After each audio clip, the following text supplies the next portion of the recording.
I've said that Jaden Smith is the absolute worst Hollywood Nepo baby, but a close runner-up is Ben Affleck and Jennifer Garner's daughter, Violet. Violet Affleck, in case you forgot, last year made a public plea for prolonged, indefinite mask mandates in Los Angeles. She's one of these mask-wearing freaks. She's a mask Nazi. And you can even hear her in that public plea gasping for air in between sentences. I would just like to show that video before we get into the rest of this topic. This one so here? you know who we're talking about here. So this, do you want to remind everybody what the date of this was? This was in July last year. Okay. This is 2024 that she is still wearing the N95 and begging her public officials to force everyone else to do the same. Contracted a post-viral condition in 2019. I'm okay now, but I saw firsthand that medicine does not always have answers to the consequences of even minor viruses. The COVID-19 pandemic has thrown that into sharper relief. 1 in 10 infections leads to long COVID, which is a devastating neurological cardiovascular illness that can take away people's ability to work, move, see, and even think, stands to exacerbate our homelessness crisis, as well as the suffering of many people in our city. It hits communities of color, disabled people, elderly people, trans people, women, and anyone in a public-facing essential job the hardest.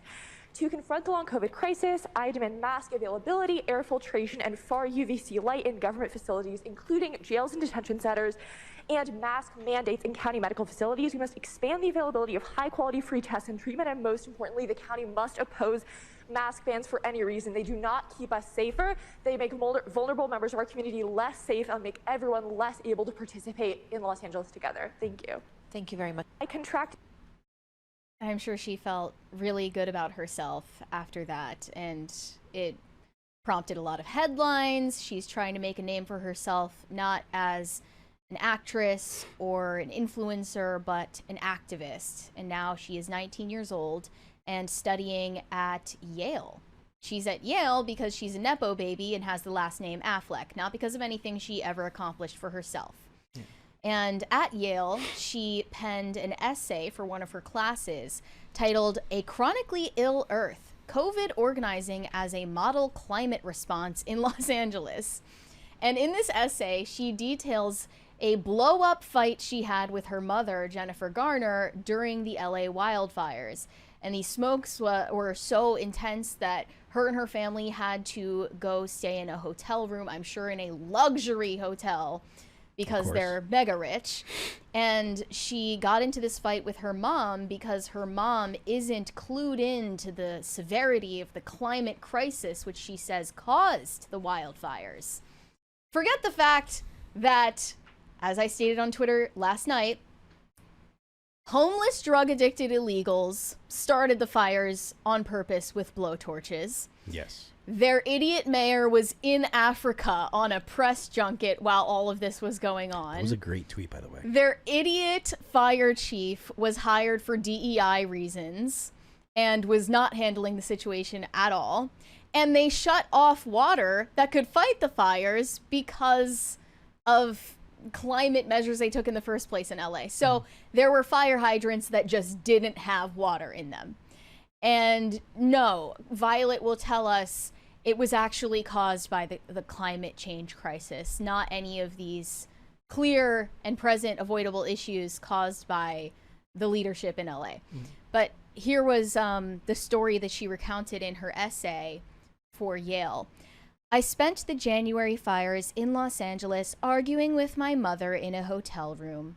She was shell-shocked, astonished at the scale of destruction in the neighborhood where she raised myself and my siblings. I was surprised at her surprise. As a lifelong Angelina and climate-literate member of Generation Z, my question had not been whether the Palisades would burn, but when. As I chatted with adults in the hotel, where we'd gone to escape the smoke, though, I found my position to be an uncommon one. People spoke of how long rebuilding would take, how much it would cost, and how tragically odd the whole situation had been. The crisis was acute, a burst of bad luck. It had come from a combination of high winds and low rains." She recalled how her younger brother, Samuel, was skeptical of her linking the wildfires to climate change, asking her, "What did global warming have to do with the speed of the wind?" She says, snarkily, "Hopefully most of us understand the climate crisis better than my little brother."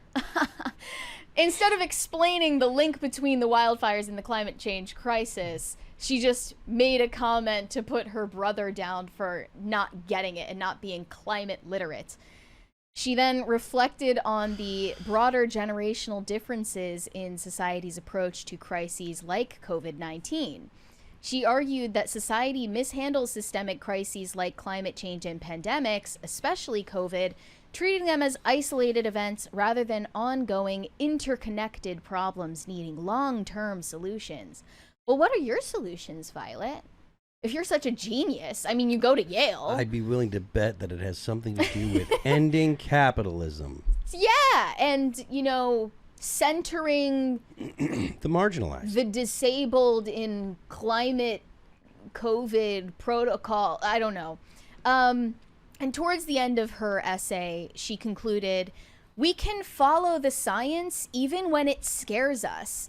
Instead of insisting that, quote, we have to live our lives until those lives go up in flames." So we should just blindly follow the science no matter where it leads us and trust the experts. And Violet is one of those experts. I wonder if she would consider Al Gore one of the experts. And if she's ever seen the movie An Inconvenient Truth, which came out 21 years ago, or no, 19 years ago now, and had all kinds of dire predictions about what was going to happen by 2020, and not one single one of them has come true. Yeah. And that was supposed to change America. We were supposed to change our entire economy, the way we live, and not one of the things that Al Gore was super serious about came true.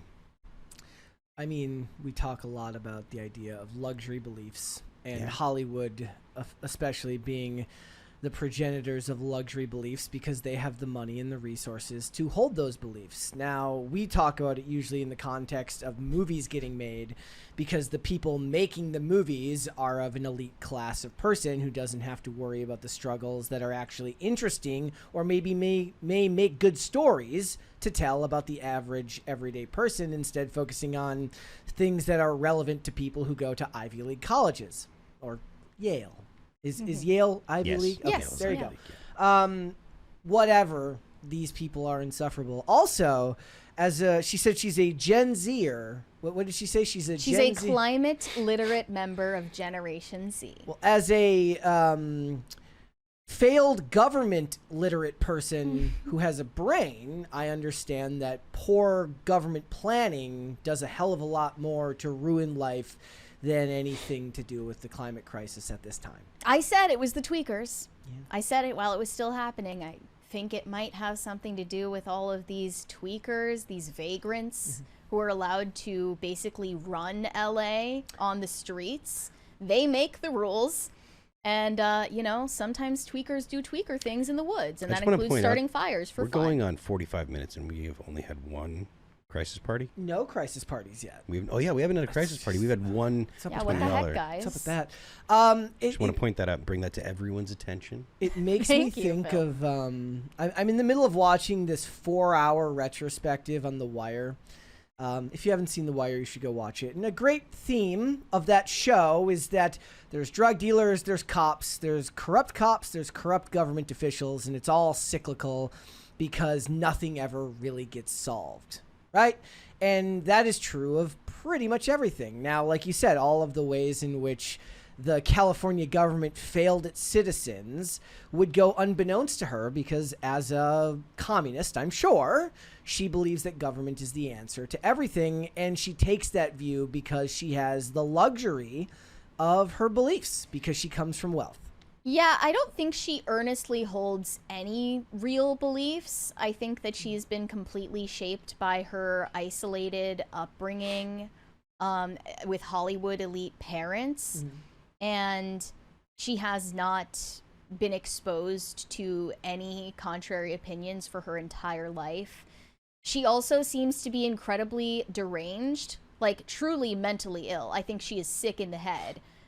Just from watching her in that video with her mask on, you can tell that this girl is deeply mentally disturbed. I said, in the Victorian era, if you had a daughter who acted like this, she would be bedridden with a nerves disorder for her entire life. If she were raised as an aristocrat in the Tudor era, she would have fallen to the glass delusion. All of these people who believed they were made of glass. Why did they? What was the? I saw that and I'm like, what is that? I didn't Google it because I was doing something else. But like everyone who but I wonder would why. have like fallen to those conditions back then, they just have long COVID now. Yeah, I mean, and they're all bisexual. Okay, so she clearly has a neurotic temperament. Thank you. There we go. Which Thank you very much. It's being exacerbated by all of the influences around her in Hollywood, and then now that she's at an Ivy League school, surrounded by people like this. And you know, I can't really talk about loud. I cannot talk about Violet Affleck without talking about her younger sister, Saraphina, who now identifies as non-binary and goes by the name Finn. So Saraphina came out as Finn at a family funeral. That's actually I forgot about that. That's how Finn came out to the world as genderqueer. Because it's all about them. They believe themselves to be the center of the universe. And in this photo that you just pulled up, you see this 15-year-old girl with a pink buzz cut, just with that characteristic Ben Affleck depression on her face. Yeah. And it's quite striking. She's standing Jennifer next Garner to... is the mother of these children? Yes. Yes, but she's standing next to Jennifer Lopez's daughter. This was back when Ben and J-Lo had gotten married. They're since divorced, but she's standing next to Jennifer Lopez's daughter, who also is under the delusion that she is not female. And they look terrible. They look miserable. They're trying to look homeless on purpose. And it's just like a... See, ripped jeans in 2008 was a slippery slope. Look at me. I believe that I am... I just threw a year out there. Okay, like, it's like, I hate myself and I want everyone around me to know it. Yeah. Like, I want to show the world how much I hate myself so that they will agree with me. Like, hate me too. Don't worry. That's what the message is being sent. If that's what you're after, you get it, I promise. Yeah, it's working. Whatever they're doing is working. And I feel bad for the younger kids because, I mean, at least you could say for Violet, she is now a young adult and is responsible for her own words and actions. But these younger kids clearly are a victim to being raised in deranged Hollywood households. Yeah. They're not the only example, not even close. Yeah, there's kind of no real hope. I mean, there are plenty of kids that end up normal and they work in the same profession and they end up, normal. But a lot of these kids probably don't have the same aspirations as them. We even had a discussion beforehand. I said, do you call them a Nepo baby if they're not even going into the same field as them? Because when I think of Nepo baby, I think of an actor who's going to be, has his dad as his resume builder and his dad gets him roles in movies. That's what I think of when I think of a Nepo baby. I don't think of somebody who just happens to be the children of rich people. I disagree. I think that if you're the child of a rich, famous celebrity, you just are a Nepo baby, and you can either use that for good or you can use it for evil, and Violet Affleck is using it for evil purposes. So, yeah, I think she might actually be giving Jaden Smith a run for his money as the worst Nepo baby in Hollywood. Someone needs to just shut her mouth. Use duct tape if necessary. What should scare you is that she's the type that's going to end up going into politics. Definitely. Oh, yeah. Yeah. Absolutely in politics. Okay, because let's read that's some. the only way that she'll be able to affect the change that she knows we need. Yeah. That for some reason no one else can see. Except but the 15, 16-year-old is fully aware. Man. Thanks for watching. Listen to full episodes of Pop Culture Crisis on Spotify. Keep up with us on social media and make sure you subscribe and ring that bell so you never miss the show. Bye, guys.